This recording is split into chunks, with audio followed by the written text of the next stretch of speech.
The respiratory system moves air through the nose, pharynx, larynx, trachea, and bronchus to the alveoli where the gas exchange between oxygen and carbon dioxide occurs.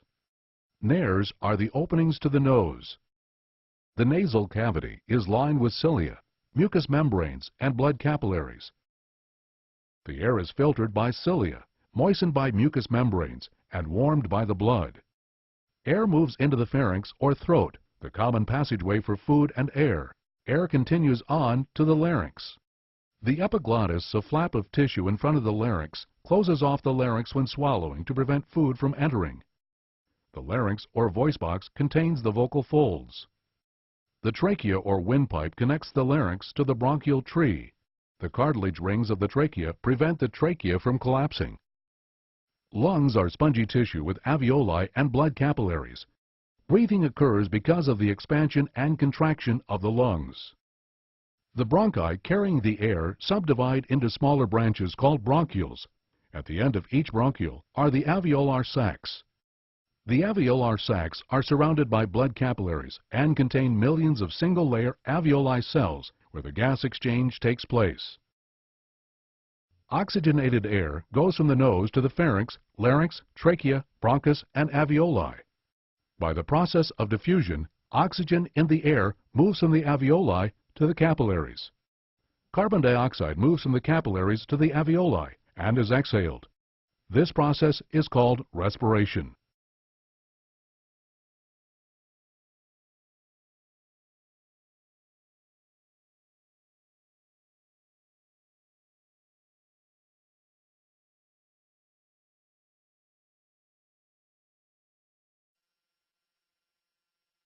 In digestion, food is changed by the organs into a soluble form to be absorbed by the body. Food in the mouth is mixed with saliva. Saliva begins to dissolve the food as the teeth grind and cut it. Food is forced back into the throat, pharynx, by the tongue. Food in the pharynx stimulates the swallowing reflex. The larynx is pulled upward to meet the epiglottis and seal off the trachea. Food goes from the pharynx to the esophagus. Food moves down the esophagus by peristalsis. The peristaltic wave reaches the esophageal sphincter and food enters the stomach. The unique muscular structure of the stomach breaks up the food into small pieces called chyme. Chyme exits through the pyloric sphincter into the duodenum of the small intestine. The major portion of absorption and digestion occurs in the small intestine. The mucosa secrete enzymes that supplement the digestive enzymes of the pancreas and liver. This completes the chemical process of digestion. The walls are covered with villi where nutrient absorption takes place. The structure of each villus contains a capillary and lacteal to pick up the digested nutrients. The nutrients are now transported by the blood to all the cells of the body. The undigested food reaches the ileocecal valve and enters the large intestine or colon. The colon absorbs water, manufactures vitamins, produces mucus, and forms and expels feces. Mass peristalsis pushes the feces into the rectum, which stimulates the defecation reflex.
The two organs, the liver and the pancreas, each of them releases a substance that is important to the breakdown of fat, protein, and carbohydrates. First, there is a greenish liquid called bile. It's a solution of salts produced in the liver and stored in a small sac, the gallbladder. Bile is released into the intestine as food arrives. The pancreas then releases another fluid, this time containing enzymes that break down different types of food.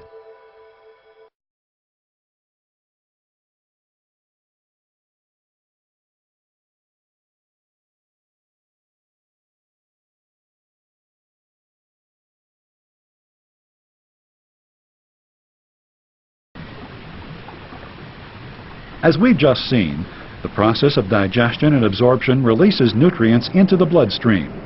But excess nutrients, salts, minerals, and water, as well as drugs and toxins, can also enter the bloodstream through the digestive system. Further, the cells of the body release toxic waste products such as ammonia, which is converted to less toxic urea by the liver, into the bloodstream. These excess materials and drugs, toxins, and wastes, if allowed to build up in the bloodstream, can threaten an individual by throwing off critical chemical balances. The blood and extracellular fluid that bathes body cells must have a close to neutral pH.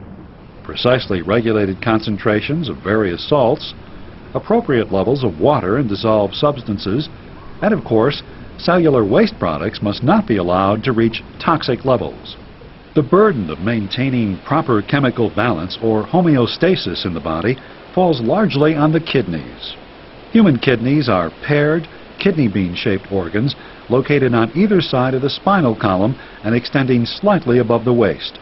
Each is approximately 13 centimeters long, 8 centimeters wide, and 2.5 centimeters thick. Blood carrying various waste enters each kidney through a renal artery. After it has been filtered, the blood exits through the renal vein. Urine, which is a mixture of water, dissolved wastes and toxins, and some excess nutrients filtered out of the blood, leaves each kidney through a narrow muscular tube called the ureter. Peristaltic contractions drive urine through the ureter to the bladder, a hollow muscular chamber that collects and stores urine. The walls of the bladder contain smooth muscle capable of considerable expansion. Urine is retained in the bladder by two sphincter muscles located at its base, just above the juncture with the urethra. When the bladder becomes distended, receptors in the walls trigger reflexive contractions. The sphincter nearest the bladder, the internal sphincter, is open during these contractions. However, the lower or external sphincter is under voluntary control, so the reflex can be suppressed by the brain unless bladder distension becomes acute. The average adult bladder will hold about 500 milliliters or approximately a pint of urine, but the urge to urinate is triggered by considerably smaller accumulations. Urine completes its journey to the outside through a single narrow tube called the urethra.